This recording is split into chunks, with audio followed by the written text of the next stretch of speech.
Hi all, welcome to my channel, welcome to my world. This is the world of Wayne. Today I thought I'd give you a catch up on where I am with my fifth element, Mondoshawan.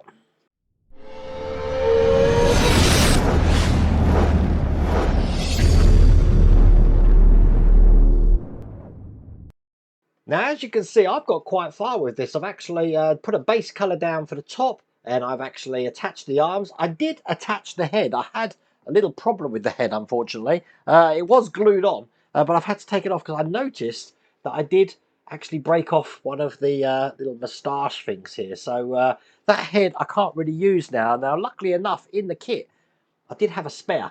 So I am going to be painting that up and putting that in. But I don't need to put that in at the moment. The challenge that I had since you last saw this was actually just put the paint on, then start putting all the electrics in. I've got a little bit of footage of me doing those electrics. What it did involve, though, was actually taking those tiny SMD wires, pulling the resistors off so I can feed them in, and then reattaching the systems with solder. That was around about 32 lights, 64 soldering points, I think, something like that. I don't know. There was a lot. There was a lot. It took me a while, but check this out. Okay, so my idea for that belly light, as I said, I've got one of these stones. Look at this. And all I've done is taken an LED and I've filed it down so it's got a square top, and then I've epoxied it to the bottom of that. And then I've traced the wire out of the leg. Let me show you how that's looking. Okay, so I'm now at the point where I have mounted that in, and all the wires for all the lights are now in here. But if you remember, I had to take off all the resistors, so I put all the resistors back on, and at the moment I'm in the process of putting heat shrink just around where I've soldered these on, as you can see. Okay, so what I've done is I've separated all the positive wires and all the ground wires on both sides. Now, what I'm going to do is all the positive wires, which have got the resistors on, I'm going to be putting them in one of these bus bars here. Just going to screw them in, but I'm going to put two in each one.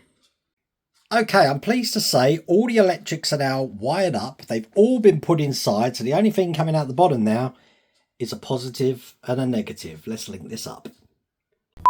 And there you go. So that's the front. Looking pretty good. And there you go, that's the ones on the back. Now, something to bear in mind with this, that even though I think that looks quite impactful, I do think it's slightly bright. So what I'm going to do is I'm going to put a 220 ohm resistor in there and see how that looks. There you go, that's made that a lot more subtle now. Now I've turned the lights out. Remember, this is still blown out, but believe me, looking at this in real time, this looks brilliant. It doesn't look half as blown out as it was without that resistor in. But yeah, I'm happy with how that looks.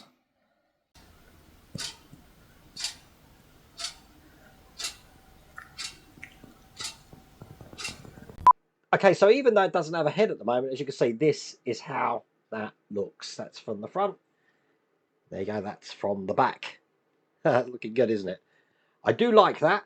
We are pretty much ready to go for the weathering and stuff like that, but I thought, you know what I want to do is I want to just move away from that for a second and then move on to the diorama. Now, on my live streams that I do on a Wednesday, it used to be Wednesday, it's now Sundays now, I actually put some epoxy in and I've epoxied this back now. Now, I am wondering, I know you don't see the back, but should I put a sandblast on this? Or, you know, some sort of texture on this?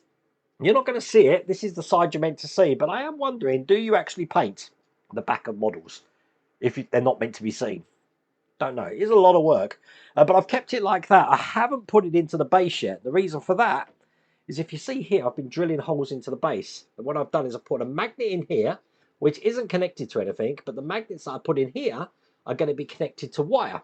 And that wire is eventually going to go over to my Mondoshawan. Now, what I am going to do, if you remember, is put all the batteries into the plinth, which I've already done. So basically we've got a magnet here which just does nothing, that just sticks it to the base, but the positive and the negative terminals I've actually put on magnets, soldered them in, then resin them in so that I can put the battery in here. Now the reason I haven't attached that at the moment is obviously because I haven't put the batteries in, or sorry, the magnets in this side yet. But this does line up with that magnet there, and it is going to be quite stable. Now, you will see there's a tiny gap around the bottom. I'm actually going to be hiding that with sand. Clever, huh? I've actually got some model sand, and what I'm going to be doing is using a technique that I used to use with model railways, and that is getting some PVA glue with hot water, bit of washing up liquid in it, get some sand and blow it into seams. I don't want it everywhere, I just want it into like the edges and around bits which will fill gaps like that. Then I just drip this over the sand and let it set, and then I've got sand which isn't going to go anywhere, looks like sand, so I don't have to really make the paint texture for it, and we're pretty much ready to go. So as I said, the idea for this is that the Mondoshawan is going to be affixed onto here. It will have a plug in here, but it's going to be fixed onto here, and then to power it, all I'm going to do is take the plinth, and then I'll just be putting that there. As soon as that's on, it will turn on. If I turn it like this, it will turn off. So what I'm going to do in the next video is finish the diorama and have the finished model, but today I want to get that little thing working so you can actually see my idea in action. Okay, this isn't going to be easy. Now the good thing is the solder does like to attach to the magnet. The bad thing is that it is hard to actually get it to stick initially, because this is going to heat up the whole magnet, so the solder is going to take your time to actually cure. A lot longer than normal. So let me get this on.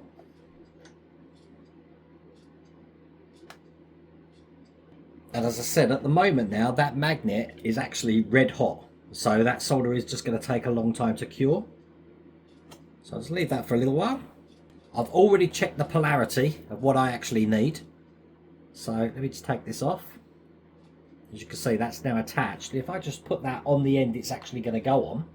As you can see, that's going to stick on there, no problems at all. Okay, I'm just going to do one for the ground. Now the secret here is use lots of flux. That's going to be your friend. And what you do need to do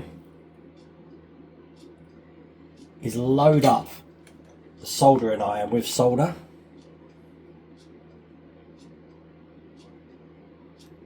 And then sort of drop it on. And there you go. It's not the easiest thing at all to do to actually get that to stick, but once you've done it, as you can see, it should work a treat. So we're going to try this out. It's a very candid video today, isn't it? Okay, so all I'm going to do is now thread this wire through here. Now what I've done, the magnets are 4mm, but what I did was I drilled a 2mm hole, which goes all the way through, and then just a little 4mm hole, so this can actually sit in a recess on top here. Just kind of like that. Let's get the other one in. Now I haven't glued these in yet, but I haven't checked if this is going to work. So I've panned my camera back, and I'm just going to replace these wires I put in here with these ones I've got now.